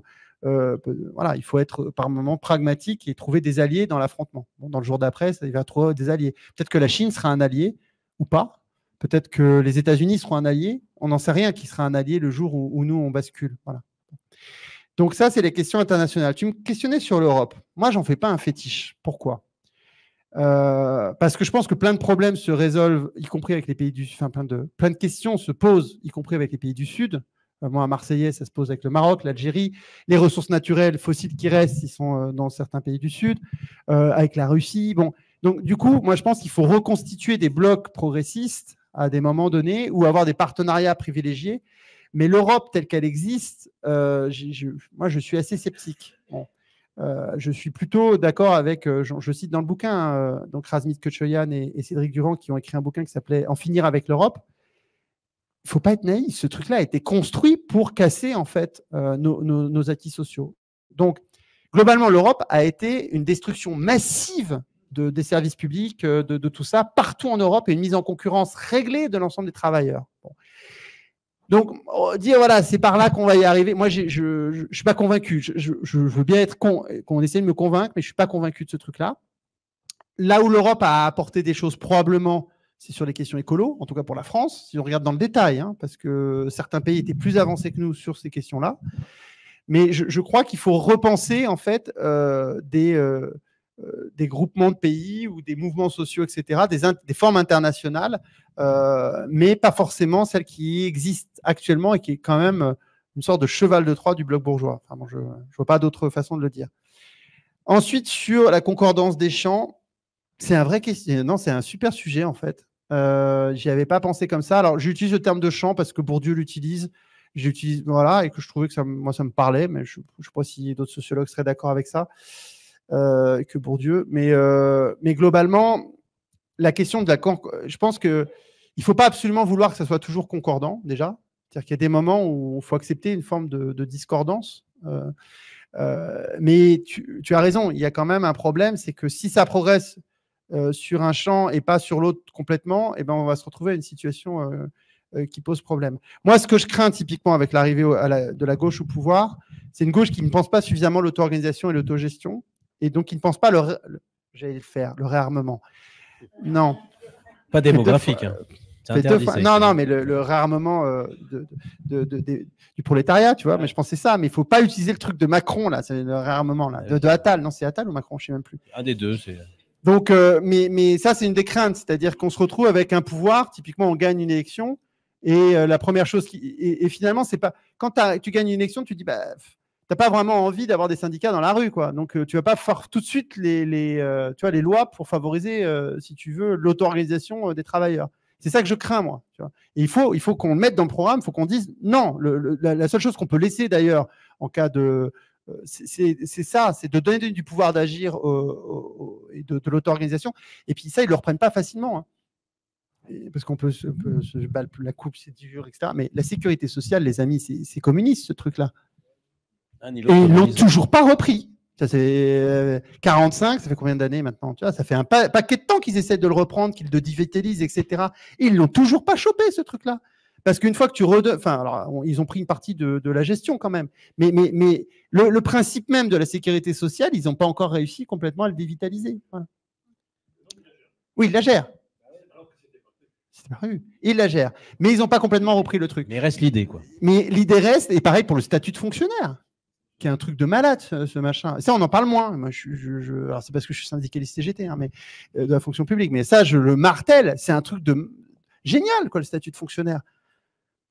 On n'a pas de patron, enfin, au sens. Pourquoi c'est génial alors? Eh bien, parce que c'est génial, parce que si tu veux, quand tu es prof, et que non, mais les profs ont oublié ça, mais ils ne dépendent pas de leur directeur d'école, normalement. Tu vois ce que je veux dire? Quand tu es chercheur à l'INRA, tu dépends bien sûr de ton directeur d'unité, etc. Mais tu as un statut qui est national. Tu vois ce que je veux dire? En Angleterre, si tu plais pas à ton directeur d'école, tu te fais virer. Vous imaginez tu vois, et donc c'est en termes d'indépendance du salarié et de droit du salarié, ce truc-là. Et puis c'est pour ça que Friot il tape là-dessus en disant bah, finalement c'est le salaire à vie. Enfin, vous voyez bien toutes les théories de paiement Bernard. À la qualification, quoi. Et le paiement à la qualification. Donc moi je reprends ça dans le livre en disant bah, sur les inégalités de salaire. J'en parle pas mal dans le livre. Je dis bon, moi le truc 1 à 4, ça me semble déjà énorme parce qu'en gros ça veut dire que vous arrivez à vous approprier le travail de 4 autres travailleurs. C'est ça que ça veut dire. Quand vous êtes payé 4 fois plus que le voisin. C'est que vous appropriez du travail social de 4 autres salariés. Hein, ça va? Non, ça ne va pas. Je refais. Si tu veux, en fait, c'est quoi la valeur du travail? C'est le temps de travail que les autres ont mis. Si tu reviens à un truc marxiste, que le travail, c'est la valeur du travail, c'est du temps de travail. Si toi, tu gagnes, je ne sais pas moi, 4 000 € et que les autres salariés gagnent 1 000 €, c'est que tu t'es approprié le travail, la production de 4 autres salariés. Donc, il faut quand même, enfin, moi, c'est ma façon mais c'est purement la mienne, hein, enfin, la marxiste, hein, de la question de la valeur du travail. Et donc, si tu regardes les choses comme ça, déjà, avoir un différentiel de 4, c'est que tu as été sacrément productif, que tu as une sacrée qualification pour avoir le droit de t'approprier le travail de 4 autres personnes. J'avais fait ce calcul pour Depardieu il y a longtemps. J'avais dit. Voilà. Bon. Alors, Il y a longtemps. ensuite, non, mais parce qu'il faisait tout un truc, il ne voulait pas payer ses impôts. J'ai dit, mais attendez, il gagne autant que je ne sais pas combien de salariés. Il peut m'expliquer que sa valeur vaut autant que la valeur de 120 salariés ou 200 ou 300, je ne sais même plus si c'était pas plusieurs milliers. Le peuple n'est pas con. Alors, non, mais ce n'est pas une histoire d'être con ou bête. C'est que, est-ce qu'on est plus intelligent à réfléchir quand on est plus nombreux ou pas? Je ne le pose pas comme ça. Parce qu'on est tous cons, on est tous intelligents. D'abord, on n'a pas d'idées. On a une bataille idéologique, c'est-à-dire que les idées, il y a une concurrence dans les idées. C'est-à-dire que ce que tu penses à un moment donné, croire que c'est parce que toi tu l'as pensé là, non, en fait, ce que tu penses à un moment donné, tu l'hérites d'un héritage social, de ce que pensent tes parents, de ce que pense ton entourage. Tu te formes ta propre opinion. Tu crois qu'elle est très originale, mais en fait, c'est juste que tu as entendu ces news, tu vois. Mais non, mais c'est vrai. Je pense que beaucoup de gens, en fait, pensent qu'ils ont eu une super idée, c'est juste qu'ils l'ont entendu sur CNews. Bon, tu vas me dire qu'ils sont cons, mais non, ils sont pas cons, ils travaillent, ils font plein d'autres choses, et puis on n'arrête pas de leur rabâcher sur le fait que le migrant, il tue les gens. Bon, bah voilà, ils pensent que les migrants tuent les gens, tu vois. Et puis que ce serait bien quand même que quand un migrant a un OQTF, tu vois, on le vire parce qu'il est dangereux, parce que OQTF égale danger. Enfin, tu vois, tu mélanges tout ça. Bon, mais t'es pas con, en fait, c'est pas vrai que t'es con. Donc c'est la bataille idéologique. Si tu mènes ta bataille idéologique pied à pied, tu fais progresser les choses. Voilà. Tu fais progresser les choses. Et du coup, moi, ce que je pense, c'est que quand tu dis, quand ceux qui pensent que le peuple est con, ils se retirent du peuple. Ils pensent qu'ils sont toujours plus intelligents que les autres. Et tu sais qui m'a fait penser à ça? Tu les connais, c'est Olivier Le Gall et d'autres là, hein, les PDG de l'INRA et toute la bande là quand on était ensemble au conseil d'administration, ou non, moi c'était au comité technique de l'INRA, et que tu bois le café et que tu discutes avec eux, tu vois, des pontes, tu vois, de l'INRA, et qui te disent non, mais de toute façon les gens sont trop cons, il faut imposer quoi. Ils pensent ça très sérieusement. Et donc les macronistes pensent ça très sérieusement. Donc les gens qui nous dirigent pensent ça très sérieusement. Ils sont. Et d'ailleurs, le système de reproduction de classe des grandes écoles et tout ça produit ça.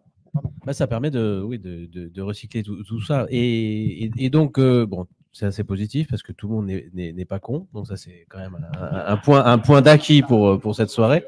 Et donc, comme les gens ne sont pas cons, ça veut dire qu'il y en a qui en ont encore des questions. Donc on va faire encore un tour ou deux de questions. On va en prendre 3 ou 4. Tu peux t'approcher.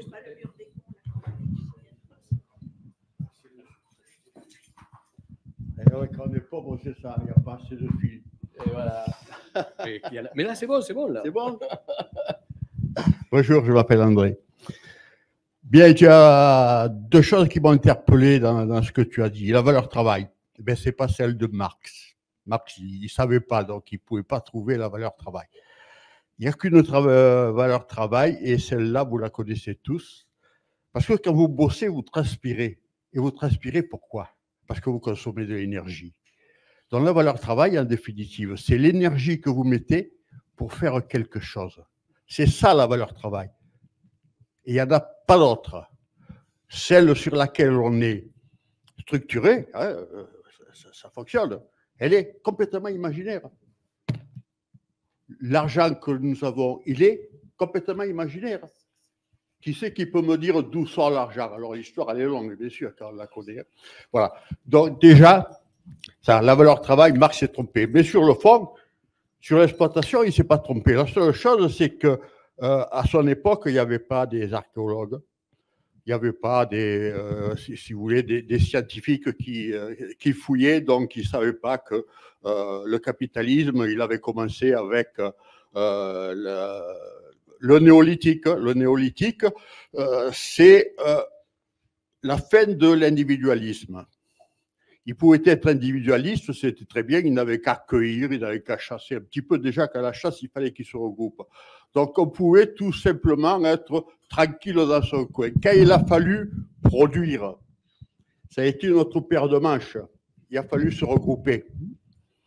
Et c'est là qu'a commencé, si vous voulez, la collectivité. Alors, ceux qui aujourd'hui vous parlent d'individualisme, eh bien, ce qui les intéresse, c'est que vous continuez à bosser comme bossaient les gens de l'époque de Sumer, c'est-à-dire on les appelait les serviteurs. Les maîtres, c'était ceux qui, par le glaive ou par l'économie de pillage, s'étaient fait une propriété. Alors, l'histoire a fait que, par héritage, c'est ce que j'appelle le capital historique. On ne va pas leur faire la guerre, hein. On ne va pas leur dire, oui, mais ton père, tu te rappelles, à Sumer, là-bas, il a tué le voisin pour lui prendre son bien. Non, on ne va pas lui reprocher ça, il a son capital historique qui se le garde. Le capital financier, vous savez ce que c'est vos dépôts, et c'est éventuellement, si la banque, elle le fait allez, si elle tire de la monnaie pure jusqu'à une certaine somme. Voilà. Donc, on peut avoir un capital financier pour ceux qui sont capables d'entreprendre. Mais là où le bas blesse, c'est que s'il est tout seul, il n'y a pas de problème. Il peut travailler 24 heures sur 24. Il peut faire ce qu'il veut. Ben, c'est lui le maître. Hein. On ne va pas lui reprocher. Mais l'ennui, c'est que ces gens-là, quand ils emploient un salarié, c'est-à-dire quelqu'un qui vient les aider à atteindre leur but, la seule chose qu'ils cherchent à faire, c'est à les payer le moins possible. Eh bien, je vais vous dire, c'est naturel. C'est la nature. C'est comme ça que nous sommes tous foutus. C'est ce qu'on appelle l'inné. L'inné, qu'est-ce qu'il fait? Quand vous voyez, vous regardez tous, là, vous avez vu la seigle, vous avez vu ça, tous des animaux qui vont prendre la proie de l'autre. Qu'est-ce que vous croyez qu'il fait quand il va prendre la proie de l'autre? Il est méchant? Absolument pas. C'est qu'il a trouvé un moyen de pouvoir se nourrir en faisant le maximum d'économie d'énergie. Alors maintenant, l'autre question, c'est combien êtes-vous prêt à payer quand vous consommez pour que les agriculteurs aient un revenu? Parce que peut-être que vous ne le payerez pas directement en payant le prix plus cher, mais vous le paierez, l'agriculteur, parce qu'on vous prélèvera des impôts et que par le tour de la communauté européenne, ça terminera dans leur poche. Parce que les travailleurs paient absolument tout. L'entrepreneur, vous savez, c'est un filtre, et lui, il prélève le bénéfice. On y a invité les salariés à le faire en devenant des actionnaires. Voilà.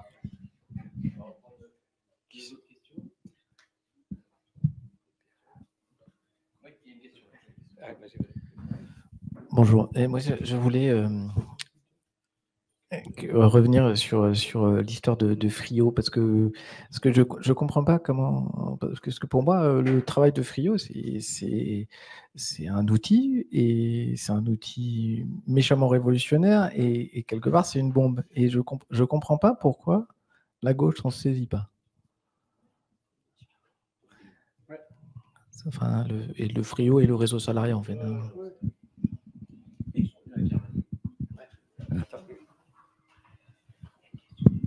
Non, moi, c'était très court. C'était avant le jour d'après. Il faut y arriver. Et donc, concrètement, là, en ce moment, on s'appuie sur quoi?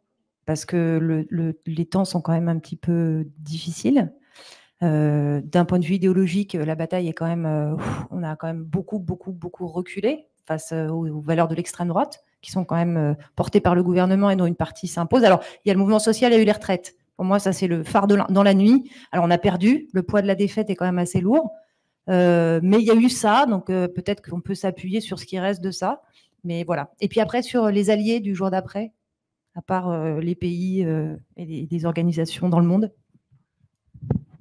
Tu voulais parler ?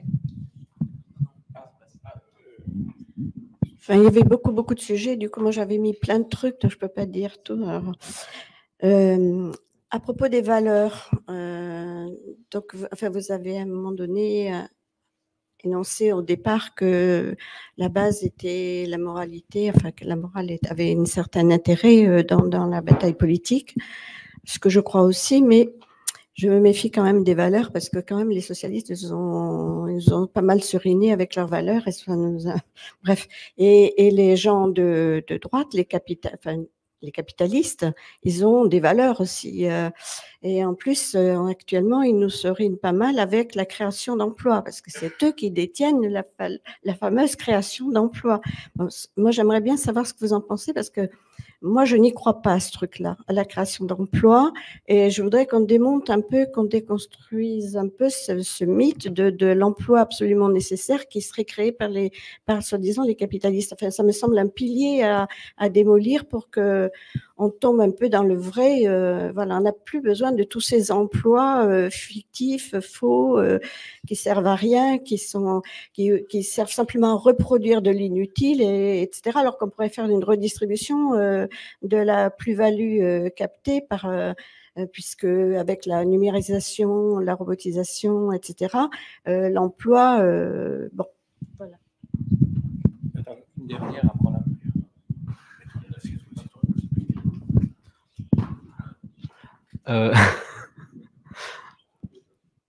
Bonjour, donc moi j'ai une question, on a parlé d'horizon, donc je viens d'un passé scientifique et la science c'est voir ce qu'on a comme modèle et aussi essayer de faire des prévisions. Du coup, comme grande bataille, il y avait toute cette notion d'auto-organisation, cette notion de comment on rapporte de la démocratie, comment on rapporte des acquis qui seront durs après à être arrachés à la société et du coup aux Français. Mais quel horizon tu aurais du coup à partir du moment, imaginons on gagne en 2027, on l'espère, on va gagner. Qu'est-ce qu'on fait une fois qu'on a atteint cet horizon, une fois qu'on a fait nos premières mesures?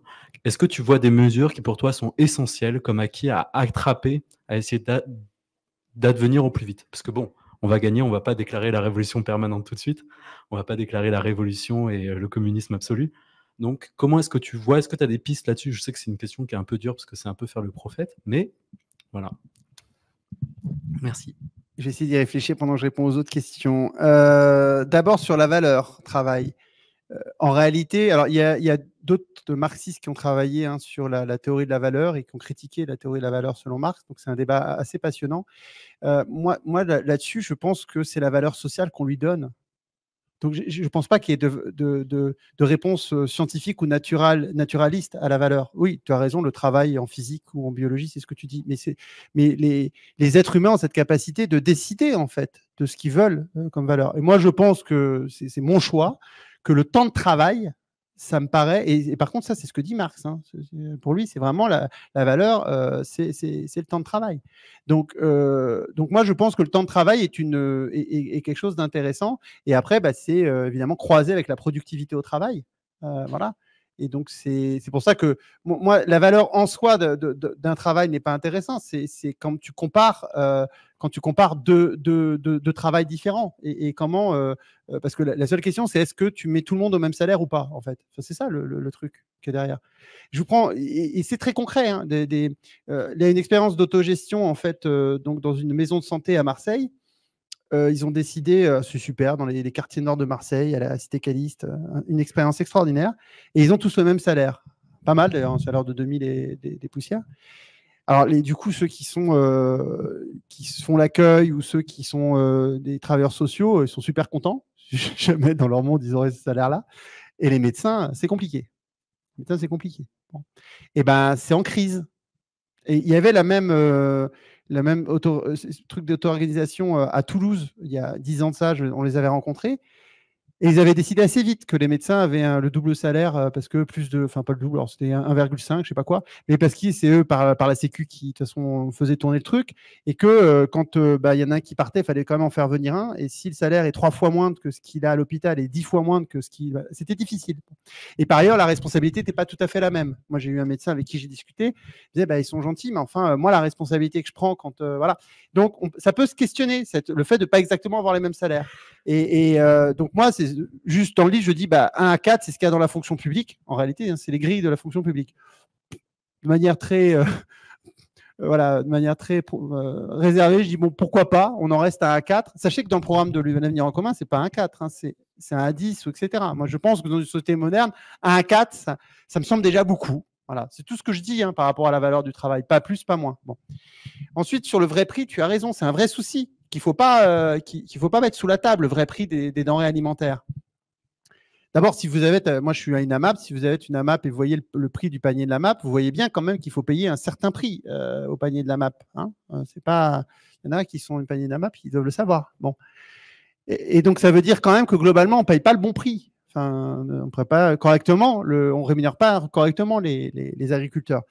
Et un des soucis de ça, et ça permet de filer le programme politique, c'est que en gros, on a diminué, je ne retrouve pas le chiffre parce que je l'ai dans ma note de blog qui est sortie hier, mais en gros, on a baissé assez fortement la part des dépenses qui va à l'agriculture. Bon. Donc la question, c'est où s'est allé cet argent? On s'est allé dans 2 postes budgétaires, le logement et les téléphones. En fait, les télécommunications. Bon. Et donc, ça pose des questions de choix de société.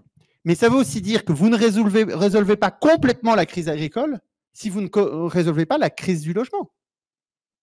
Parce que allez dire aux familles qui sont pauvres, qui n'arrivent pas à se loger, qui payent des loyers qui sont ric-rac, qu'il faut qu'ils rémunèrent correctement l'agriculture. Voilà. Et donc, c'est lié au salaire aussi. Hein. Tout ça est lié. Et on ne résout pas. Et donc, là, le rôle des révolutionnaires, si on veut avoir un angle stratégique, c'est toujours de repolitiser les choses et pour reposer les questions, notamment dans leur globalité. Moi, je passe beaucoup de temps sur la dialectique et dire c'est quoi la dialectique dans le bouquin et pourquoi la question de le monde néolibéral saucissonne les trucs. Et nous, on a intérêt à repenser le global tout le temps, pour montrer que tout ça est interconnecté, que les réponses ne sont que globales. Sinon, d'ailleurs, on met les gens en concurrence. Alors, sur Frio, alors oui, évidemment, je pense que, je l'ai dit, le statut de fonctionnaire et donc tout ce que dit Frio là-dessus est vraiment important. Je pense que l'idée du salaire à vie, moi, me semble intéressant. Mais là où il y a un truc qui me dérange un petit peu, c'est que du coup, il n'y a plus de marché chez Frio, tu vois. Enfin, il n'est pas clair là-dessus, tu vois. Enfin, là où moi je dis, on dissocie le capital du marché des biens courants et que ce qu'il faut, c'est enlever la ponction du capital. Et après, ça permettra de répondre à ta question sur la création d'emplois. Frio, je ne l'ai pas entendu, mais je n'ai pas lu tous ses livres et je ne suis pas un spécialiste du tout de Frio, tu vois. Mais je trouve qu'il y a un peu le truc du salaire à vie. Là, maintenant, c'est la sécurité sociale alimentaire et tout ça est socialisé et on va organiser la société, ça va se faire un peu tout seul. C'est là où moi, j'ai des questions. Je suis plutôt dans une logique de tu as des petits producteurs et puis s'il y a une production si les gens produisent des trucs qui intéressent personne, il faut qu'ils changent de production, il faut qu'ils changent de travail, les amis. Enfin, je veux bien qu'on se fasse plaisir. Mais tu ne peux pas bénéficier du travail des autres qui est un travail utile si toi, tu produis un travail que tout le monde pense inutile. Après, il y a des choses qu'il faut qu'on assure socialement et collectivement, qu'on dise la culture, c'est quelque chose d'important. Donc, c'est quelque chose qu'on socialise et qu'on décide collectivement, démocratiquement de socialiser. Et tu vois, mais bon, voilà, moi, c'est là. Après, je ne connais pas suffisamment bien Frio et il faudrait sûrement que je discute avec lui et qu'on débatte sur ces questions-là. La dernière fois qu'il est passé à Marseille, il était avec, ça y est, j'ai encore oublié son nom, le pro-nucléaire, là. Jean Covici. Jean Covici, et moi, je ne supporte pas Jean Covici. Donc, bref, c'est un autre débat. On ne va pas aller sur le nucléaire aujourd'hui. La question de la création d'emplois, je reviendrai sur les alliés idéologiques. Là, oui, c'est le cœur du problème. Alors, d'abord, il faut se rassurer, il n'y a que nous qui produisons des richesses. Le gars qui a accumulé du capital, il ne produit rien. Il ne produit aucune richesse, il a accumulé du capital. Bon. Alors, on peut se dire que celui qui a accumulé du capital parce qu'il était petit patron, etc., c'est quand même un peu le capital qui a accumulé sur son travail. J'entends bien celui-là. Tu vois, le commerçant l'artisan, je veux bien. Mais les 80% des capitalistes qui ont plein de capitaux, c'est pas ça. Puis la plupart, c'est des descendants d'eux. En France, en plus. Aux États-Unis, ça se questionne encore. Il y a quelques personnes qui sont devenues très riches parce qu'ils ont inventé. Vous savez, aux États-Unis, il y a Apple. Ils sont devenus très riches parce qu'ils ont eu Amazon, Jeff Bezos. Bon, bref. Mais en France, ça n'existe pas. En France, ça n'existe pas, ou quasi pas. En gros, les très riches sont très riches depuis 2 siècles. Bon, c'est quoi la légitimité de leur truc? Rien. Ils ne sont pas intelligents, ils sont cons, ils vont dans des lycées non mixtes. Non, mais il faut être con, quoi. Non, mais c'est vrai. Ça, c'est un signe. Ouais. C'est un signe de bêtise. Bon, donc, si tu veux, la question de la création d'emplois est liée à l'investissement du capital. À partir du moment où tu dis que la plus-value, tu la collectivises et que l'investissement, tu peux décider démocratiquement de où tu investis, c'est nous tous qui allons décider où on crée les emplois. Tu vois ? Et ça va. Et c'est nous tous collectivement, en tant que travailleurs, on a décidé que là, on a besoin typiquement d'une ferme. En plus, là, j'ai discuté avec un chercheur qui travaille avec des chômeurs qui ont repris une ferme à un endroit donné, etc. Un territoire zéro chômeur. Voilà. Tu vois, et je pense que ça peut marcher. Je vois comment ça peut marcher très concrètement. D'abord parce qu'il y a des alternatives concrètes qui le font très concrètement là, aujourd'hui. Et puis parce que le peuple n'est pas con, donc il pourra trouver la bonne solution. Voilà. Sur l'idéologie, alors là, je ne suis pas d'accord, mais c'est un vrai débat entre nous, je pense, dans la gauche. Il y a Mediapart l'autre fois qui m'a posé la question. Alors, Mélenchon, il pense qu'on est en situation pré-révolutionnaire et Jérôme Guedj, je pense qu'on est en situation pré-fasciste. Et vous? Je lui dis, les deux, mon capitaine. Pourquoi? Parce qu'on ne peut pas dire que le fond de l'air est uniquement brun, c'est pas vrai. Il est rouge et brun. Non, mais c'est vrai, il est à la fois rouge et à la fois brun, en fait. Mais comme dans les années 30, c'est pas nouveau, cette affaire. C'est-à-dire, alors pourquoi il est brun sur les questions identitaires et de sécurité. Très clairement. Très clairement, on a perdu la bataille. Là, je ne sais pas comment on fait, mais on a perdu. C'est-à-dire que les gens pensent qu'ils vont se faire attaquer au coin de la rue. Ils pensent que les migrants, c'est un problème de sécurité. Ils pensent ça. C'est faux. C'est faux. Scientifiquement, c'est faux cette affaire. Et ils le pensent. Donc là, on a perdu la bataille. Oui, tu as raison. Mais sur les salaires, l'indexation des salaires sur l'inflation, toutes ces questions, on a gagné la bataille. Tu crois que c'est un truc du RN, ça, l'indexation des salaires sur l'inflation? Ils sont obligés de le reprendre à l'Assemblée. Quand tu te retrouves avec les gars en face du RN qui reprennent tes trucs sociaux sur la nationalisation d'EDF, etc., tu dis que non, on n'a pas perdu la bataille, en fait. C'est eux qui viennent sur nos idées. Bon. Non, mais quand est-ce que ça a été repris? D'abord parce que le RN le défend, si je me souviens bien. Et par ailleurs, ça a été repris dans la population, ce que je veux dire. C'est que tu n'as pas perdu l'indexation. La question de l'indexation, tu poses des questions. Si, il y a des sondages qui ont été faits, plein de sondages. Ouais, sur les propositions. Sur les propositions, tu fais ces propositions-là aux gens, ça passe. Mais je te prends un exemple qui est encore plus fort. Moi, j'ai mené une campagne sur l'enseignement supérieur et la recherche où la mesure phare, c'était l'allocation d'autonomie. Quand Mélenchon nous a parlé de l'allocation d'autonomie, que moi, en tant que responsable de cette partie-là du programme, on a regardé les budgets, j'ai dit putain, 25 milliards, 30 milliards, là, t'es sûr de ton coup, là? Tu doubles le budget de l'enseignement supérieur et de la recherche. Tu vois, en fait, avec cette allocation. C'est une belle mesure. Hein. Il a dit, ouais, vous savez son truc, au-dessus de, c'était combien? Au-dessus de 12 millions, on prend tout. C'est radical. Au-dessus de 12 millions d'héritage, tu prends tout. Putain, j'ai fait campagne là-dessus, sur tous les plateaux, sur tous les trucs, parce que c'est moi qui défendais le programme. Je peux dire que j'ai trouvé personne pour me dire que c'était une mauvaise idée. Même ORN, même LR, ils n'osaient pas dire sur le plateau que c'était une mauvaise idée. Je te jure. Pourquoi? Parce que qui va oser dire à la population que non, c'est légitime d'un héritage avoir plus de 12 millions? Personne n'ose le dire. Mais ça, on a gagné, les amis, en fait. Parce qu'il y a 10 ans, ce n'était pas vrai. Je vous jure qu'il y a 10 ans, ces affaires-là n'étaient pas vraies.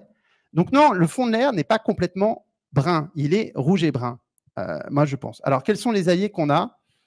Ça, je ne sais pas.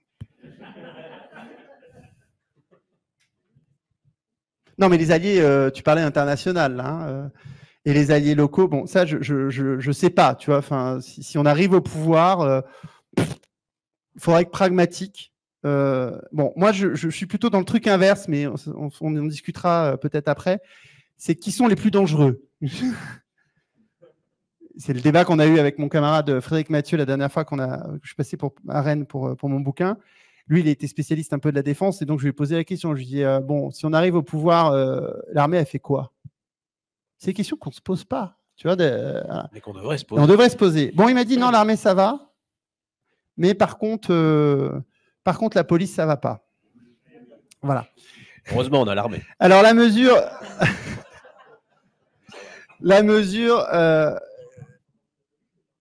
l'armée. Et c'est vrai on a un peu moins de problèmes avec les gendarmes. Bon, bref. Pas à Sainte-Soline. Hein, alors, pas à Sainte-Soline. Mais c'était les CRS, non? Des gardes mobiles. Ah bon. Écoutez, je ne connais pas. Mais on ne connaît pas assez. Non, ça, c'est un vrai problème. C'est-à-dire qu'on se gargarise de processus révolutionnaires, tout ça, mais en fait, on ne connaît pas l'appareil de répression. On y a perdu nos. Non, de l'intérieur, on ne le connaît pas. Non, on ne le connaît plus. On a perdu nos yeux dans l'appareil de répression. Je vous jure, ça, c'est un vrai souci. C'est-à-dire que moi, j'ai encore un flic qui se dit insoumis et qui me donne des éléments de temps en temps. C'est pas mal, parce que vous savez ce qu'ils pensent, du coup. Hein, et vous voyez aussi où ils en sont, quand même les plus progressistes. Et là, vous dites, oh là là. Bon, sur la mesure phare, et je finirai là-dessus, puis après, on va boire un coup. Hein. La mesure phare, je ne sais pas, mais moi, je pense réellement qu'il y a des mesures qui seraient faisables, je pense, qui réintroduirait du pouvoir pour les salariés, typiquement. Donc, une des mesures phares, CHSCT, tu vois, des trucs qui, dans le milieu, tu vois, il n'y aura pas un vent debout, tu vois, de la droite, etc. Mais en fait, tu peux redonner du pouvoir aux salariés. Donc, typiquement, je prends les CHSCT parce que c'était une des grandes victoires, mais qu'on avait eu avant et qui nous ont repris. Mais tu as des tas d'autres comme ça, droits que tu peux donner aux salariés sans qu'il y ait forcément un truc qui se lève, parce que c'est quand même assez technique, que c'est le patronat peut-être qui va un peu bouger, et encore, il est assez international, donc peut-être qu'il ne sait même plus ce qui est. Ça se trouve, les nouveaux patrons ne savent même plus ce que c'est un CHSCT, tu vois. Donc là, il y a peut-être, à mon avis, il faut travailler dans ça. Et après, il y a des trucs sociaux. Moi, je pense que la question de l'indexation des salaires sur l'inflation, la question de la hausse des salaires, la question du blocage des prix, tu vois, ce genre de trucs qui sont des marqueurs un peu forts. Une fois que tu arrives, il faut quand même que les classes populaires voient que ça change. Tu vois. Et après, pour l'écologie, j'aurais envie de dire, tu as quand même des trucs, la gratuité des transports, et je veux conclure là-dessus, puisqu'on est quand même à Montpellier, j'ai pu prendre un tramway sans payer, c'est extraordinaire. Tu aurais dû payer. C'est vrai? C'est vrai, tu aurais dû payer. Mince! Alors moi, je suis rentré, mais alors on m'avait dit que c'était gratuit, je suis rentré. Nos soucis, tu vois. Bon, bah. Mais ça veut dire que tu es Montpellier, rien de cœur. Voilà. C'est ça important. Donc la question de la gratuité des transports, tu vois, enfin, il y a des tas de mesures assez simples à faire sur lesquelles c'est pas, tu vois, c'est pas problématique. Où je pense qu'on peut mettre quelques grands marqueurs un peu forts pour bifurquer. Tu vois, pareil sur le logement, là, je finirai là-dessus aussi parce que sur le logement insalubre, on a eu une proposition de loi, c'était lundi, oui. Et sincèrement, ils nous font des mesurettes, des trucs, il n'y a jamais de moyens. Tu fais un service public du logement, tu lances des constructions massives de logements sociaux, tu rachètes du logement insalubre, tu en fais du logement social. Tu vois ce que je veux dire? Des grands plans massifs, tu crées vraiment un service public du logement. Et tu réhabilites, moi je dis, mais ils sont, enfin, les services, on a perdu tout ça, tu vois. Enfin, tu passes rue par rue à Marseille, il faut passer rue par rue. Rue par rue, tu envoies un ingénieur structure, tu le fonctionnarises, tu lui dis, voilà, il y en a un par quartier, et tu fais un bilan, et après tu fais passer les entreprises, et tu fais raquer ceux qui peuvent raquer, et tu fais. Voilà, ce genre de choses, je pense qu'avec un peu de volonté politique, tu peux le mettre en œuvre. Après, il y a des trucs où tu vas t'affronter au capitalisme, et là, il va falloir, j'en parle un peu dans le bouquin, il va falloir être un peu sioux. Et Chavez n'était pas mauvais. Il avait compris ça. Tu les laisses taper d'abord. Alors, je prends juste un exemple. Il a. Pas qu'il tape trop fort, quoi, le premier coup. Non, mais il a laissé faire. C'est-à-dire que, en gros, c'est les grandes industries pétrolières qui ont organisé un lock-out. Il a attendu le lock-out des grandes entreprises pour les nationaliser. Il a attendu que les bourgeois se rendent impopulaires pour les attaquer. J'ai retenu ça du chavisme. C'est pas malin. C'est malin, je veux dire. Tu vois ce que je veux dire? C'est malin. C'est-à-dire que tu n'es pas obligé de frapper le premier toujours. Tu peux attendre qu'ils se rendent impopulaires eux aussi. Bon. Et voilà. Bon, après, il faudra aussi être une poigne de fer quand même, quelque part. Parce que je pense que vis-à-vis de la bourgeoisie, vis-à-vis de la bourgeoisie, il faudra pas lâcher. Quand tu es dans l'appareil d'État, j'ai pas décrit ça parce que je n'écris pas trop dans le bouquin, mais c'est depuis que je suis député, là je peux en parler. C'est moi ce qui me vraiment fait peur, c'est l'appareil d'État. C'est-à-dire qu'on a un appareil d'État qui maintenant est totalement acculturé au néolibéralisme. Tu vois, des préfets, tous, ils ont la même de l'ARS en passant. Voilà, enfin on a tout un appareil d'État qu'ils ont complètement idéologiquement façonné. Alors, les jeunes, c'est pas le cas. C'est marrant, les tout jeunes qui arrivent, on le voit, nous, à l'Assemblée nationale, si tu grattes un peu, ils sont d'accord avec nous. D'ailleurs, ça s'est vu, parce qu'avec Polytechnique, Centrale et tout ça, vous avez vu que ça... Avec les bifurqueurs. Ah. Donc, globalement, là, il y a des trucs à travailler sur lesquels il faudra encore qu'on ait une réflexion, mais je trouve qu'on est, on n'est pas à la hauteur pour l'instant de cette réflexion. Je vous remercie toutes et tous, en tout cas, pour la discussion.